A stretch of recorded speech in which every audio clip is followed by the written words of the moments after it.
დღეს შუადღის საათებში მარნეულის ბაზრის ტერიტორიაზე 71 წლის მამაკაცი გარდაიცვალა.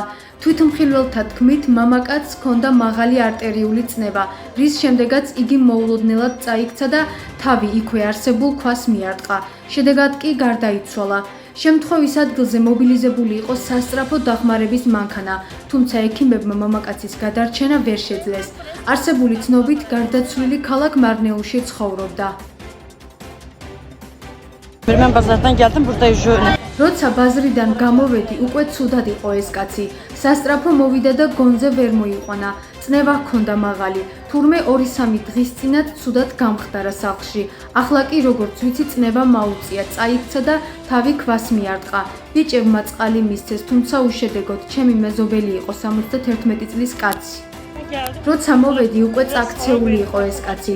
როგორც ვიცი, წნევის აწევის შემდეგ წაიქცა და თავი ქვას მიარტყა.